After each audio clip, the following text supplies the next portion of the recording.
জিওপলিটিক্সে আপনাকে স্বাগত।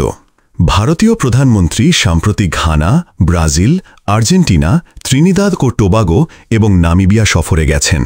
এই সফরগুলি কেবল কূটনৈতিক সৌজন্য নয়, বরং ভারতের ভূ-রাজনৈতিক এবং অর্থনৈতিক উচ্চাকাঙ্ক্ষার এক সুস্পষ্ট প্রতিফলন। প্রধানমন্ত্রী মোদির এই অত্যন্ত গুরুত্বপূর্ণ 5টি দেশ সফর খনিজ পদার্থের চারপাশে ঘোরে। আমাকে ব্যাখ্যা করতে দিন কিভাবে। প্রথমেই আসা যাক ঘানা ও নামিবিয়ায়।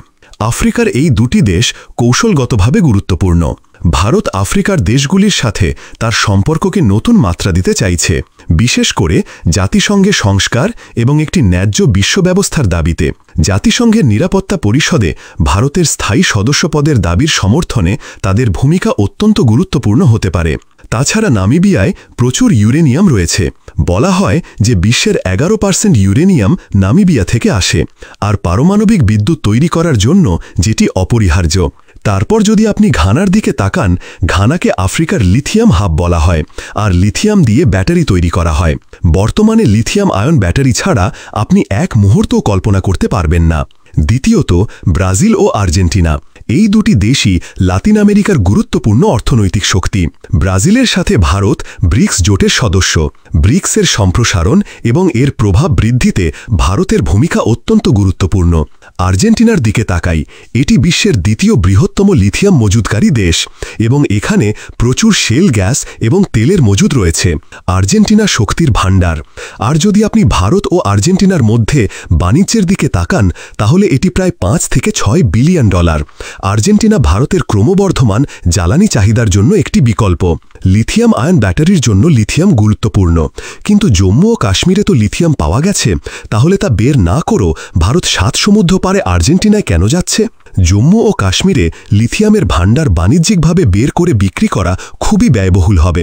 তাই ভারত সরকার নিলাম করার চেষ্টা করছে, যাতে ভারতের বেসরকারি কোম্পানিগুলো এসে এখান থেকে লিথিয়াম বের করে বিক্রি করতে পারে।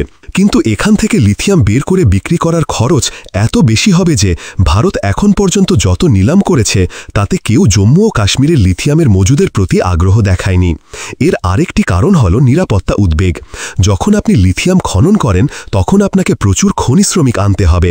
ধরুন আগামীকাল এখানে সন্ত্রাসী হামলা হয়, তাহলে সেটাও সব সময় উদ্বেগের বিষয় হয়ে থাকবে। কিন্তু আপাতত আর্জেন্টিনার লিথিয়াম ভারতের জন্য খুবই গুরুত্বপূর্ণ এবং ভারত চাইছে ভারতীয় কোম্পানিগুলি আর্জেন্টিনার কোম্পানিগুলির সাথে একটি অংশীদারিত্ব তৈরি করুক, যাতে এই লিথিয়াম আর্জেন্টিনা থেকে ভারতে আনা যায় এবং ভারতে আমরা লিথিয়াম আয়ন ব্যাটারি তৈরি করতে পারি, যা সমগ্র দেশের জন্য কার্যকর হবে এবং স্পষ্টতই আমরা সেই ব্যাটারিগুলি রপ্তানিও করতে পারি।